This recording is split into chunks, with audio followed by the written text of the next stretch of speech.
it's one of those fun little hobbies that everybody wants to get into, and they see shows like Gold Rush and popular YouTube people, and they think, hey, that might be fun. I should try that. Well, what kind of equipment do you get? Well, if you're here in the U.S., this is pretty much what you're working with as far as manual panning, because we do have rules and laws and environmental sort of concerns. So for the average person, this stuff is what the average gold prospector is going to use. Now, you may be in a different situation. You may be, have a claim and you can use motorized equipment. That's cool. It's awesome. Let's just talk about what the average beginner is going to be using and working with. So for the sake of this video, that's what this is about.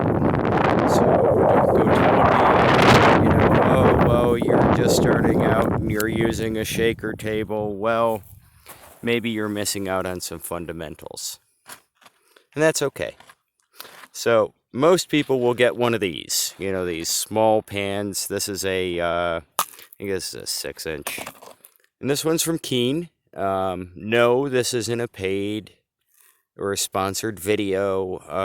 I just bought this one from them. They're pretty cool. They're nice folks. So I buy from nice people. Meh.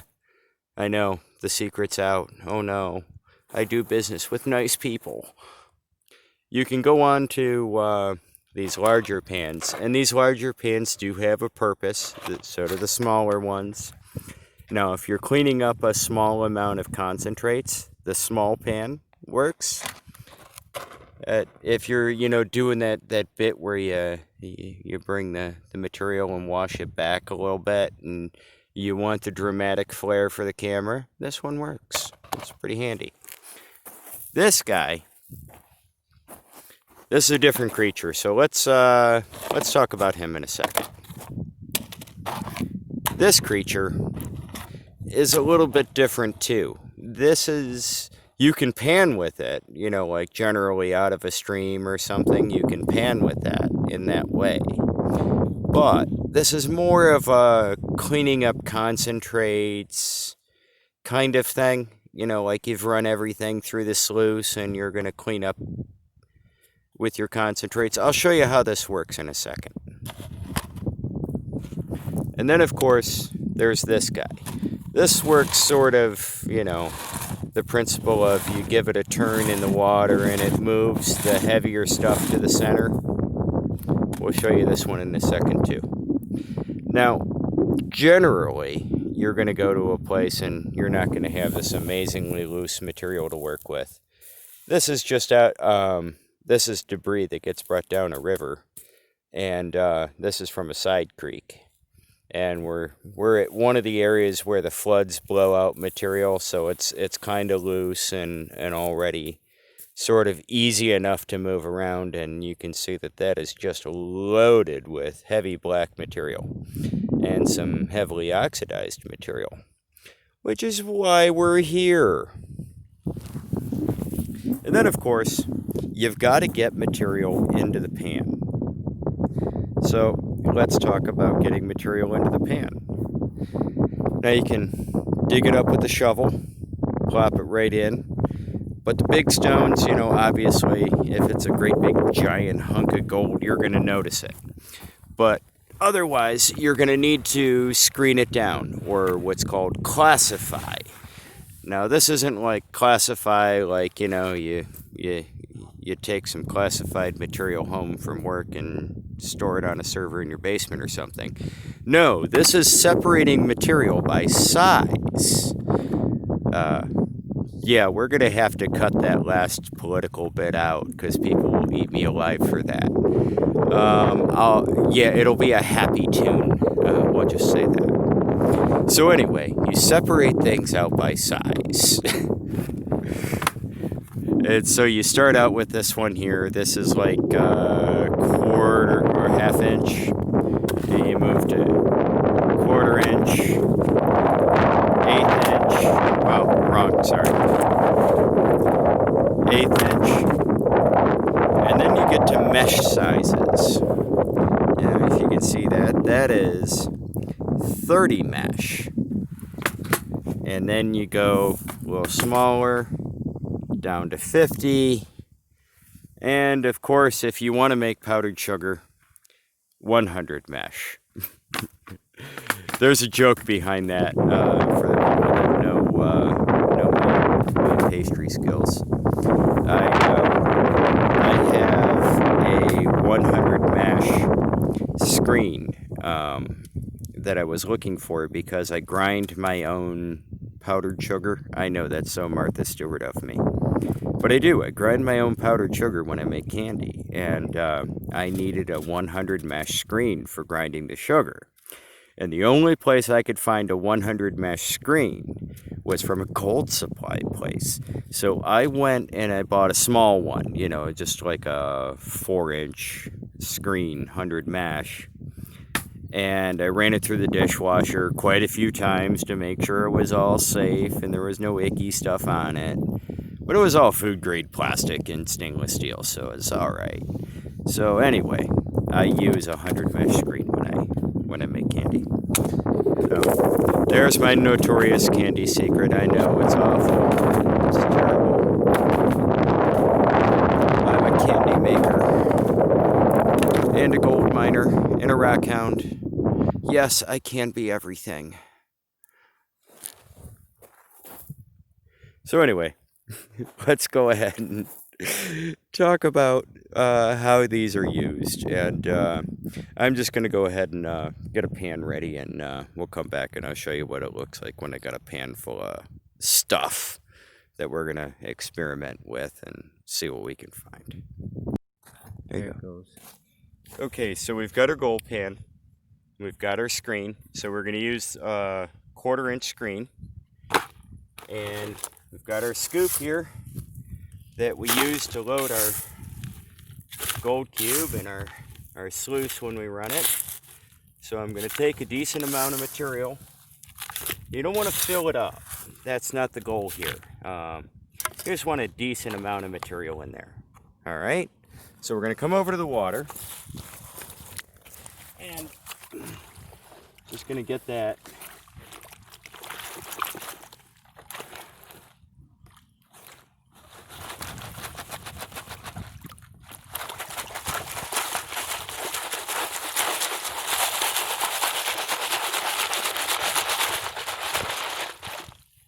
Now we screened off our material. You can take a quick look in the chance that maybe you've found a gold nugget or, you know, a platinum nugget or something like that. Or a nice agate. You never know. Could happen. But typically, just put it back, you know. Alright, so now you've got everything screened and in your pan. You take off some of that muckiness. And what you're going to do is move the pan back and forth ever so slightly to get things sort of moving. Get everything sort of mobile in the pan. Alright? So then, now that you got everything mobile, you're going to tip the pan so that you're in and out of the water. And you're just going to take off that top little bit of material. You do that a couple of times. Come back. Get everything mobile again. And then you're going to tip the pan again. And you're going to repeat that process, peeling off small amounts every time.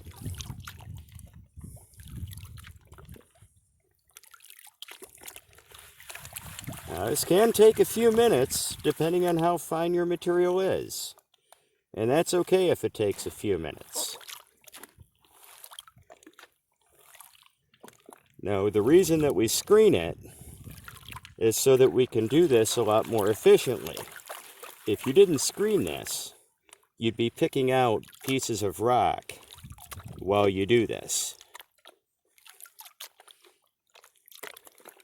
So, still keeping everything mobile and pulling off a little bit every time. Now I am doing this a little faster. You'll probably do it slower until you get the hang of it. And that's okay. Doing things slowly doesn't mean that you don't know how to do it or that you do it badly. It just means that you're being extra careful while you learn what you're doing. And that's sort of natural. You should be okay with that. So we're still pulling things off. And I'm kind of leaving the camera running on this because I want you guys to see that this is not a fast process. It can take a few minutes. But we're gradually pulling down to where we got, not nearly as much as we had when we started. And you're just going to keep on pulling off little by little. Keep on moving that stuff around. Get it mobile. Let the heaviest stuff settle to the bottom. That's why you're moving it around. Every time, if anything's locked up in some silts or it's, sticking to a light rock, this moving it around gets everything to the bottom of the pan. And that's the purpose of panning, is you get everything combined down to this portion of the pan, down in here. So, yeah.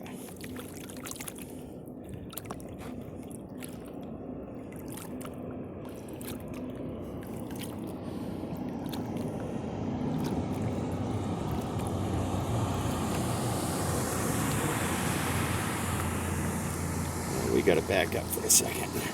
All right. All right. So we had a boat come by, so we had to stop because I didn't want to get totally wet. So now we're down to the very tail of it. And this is where you're going to let grains come off a few at a time, just barely watching it come off the end of the pan. And you're going to come back, make sure everything's down to the bottom, and that material is nice and mobile, and then repeat until you get down to a point where you're mostly seeing all of the ribs when you're in your pan. So we're going to just take that down a little more. Just pull off a little more of that. Just kind of keeping everything mobile toward the bottom of the pan. And just letting this lightest of material just barely roll off. That's all you're really doing, is you're just letting that material just barely roll off.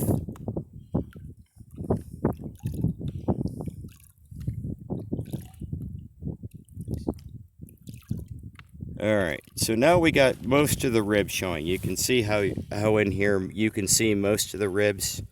You've got that material pared down pretty good.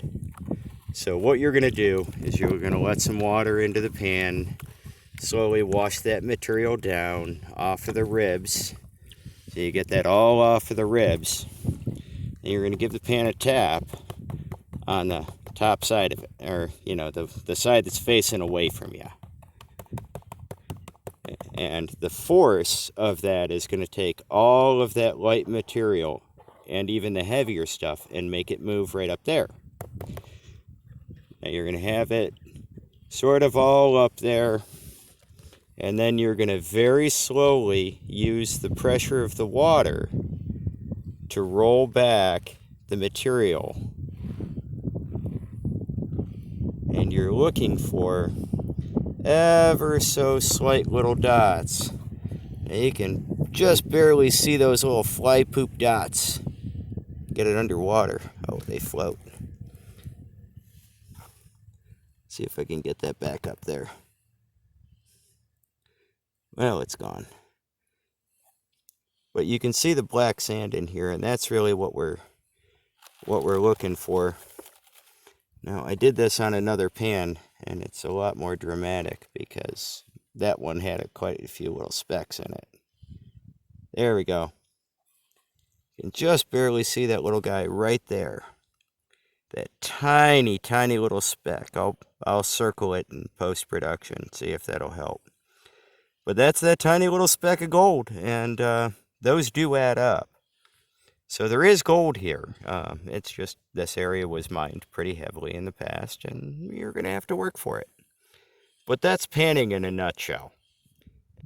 So we're going to try this one out. Now if you're going to be one of those YouTubers who wants to film with one hand and gold pan with the other, this may be the pan for you. I'm going to pop some material in there. That seems about right to me. What the cool bit is, there you go. But also, if you have a mobility issue that limits you to one hand, this also may be the thing for you.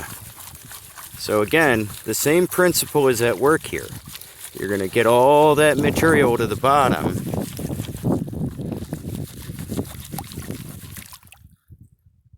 And, sorry, this is a little bit hard for one-handed and shallow water.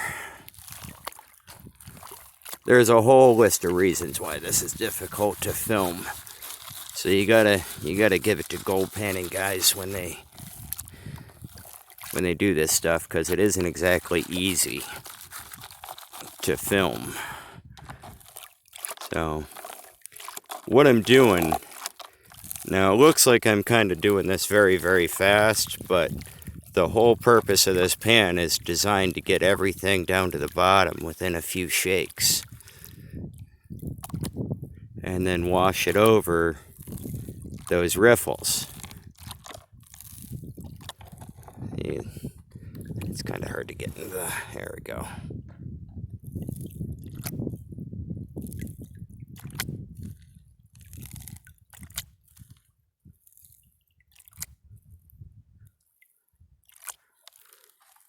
But each time you do that, it acts like a sluice, helping you clean that material down pretty quickly.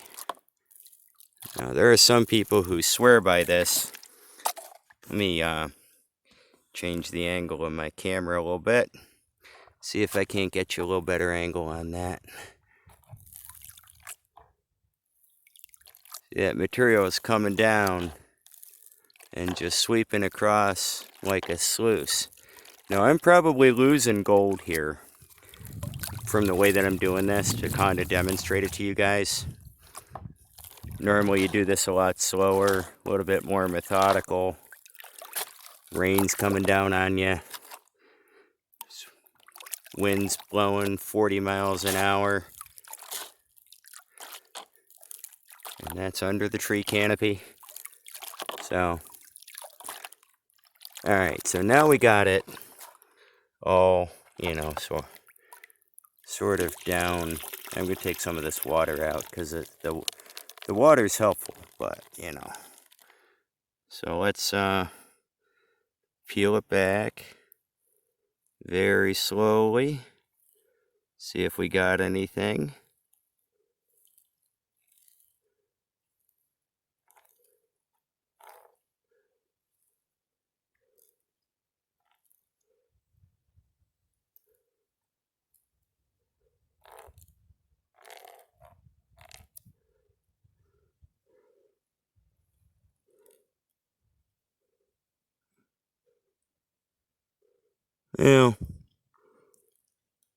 Yeah, I saw a little piece in there.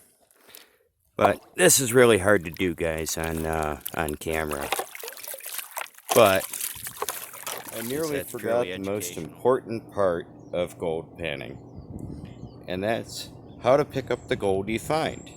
Because it's not always going to be in chunks. You're going to get some fine powdery material there. And you got to have a way to get it out. So what I got here is a snuffer bottle. And it's a plastic bottle with a little tube.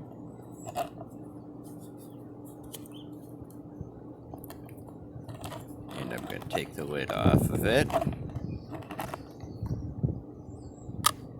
aside. Now to get it out, just kind of give it a little, turn it upside down. I put my thumb over it so I can let everything sort of settle to the bottom. Well, in this case, the top.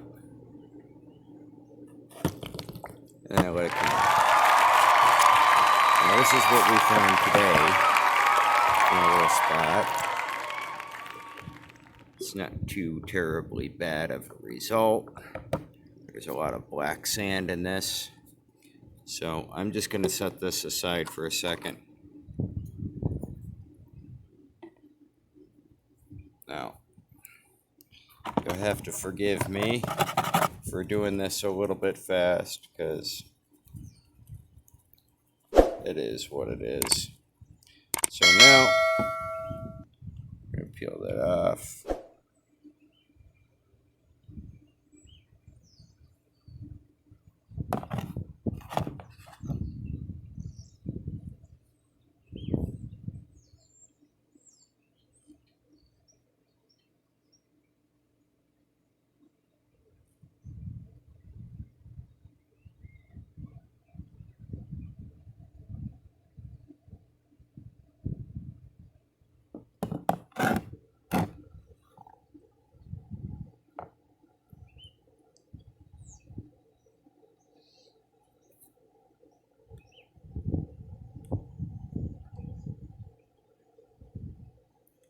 So there we go.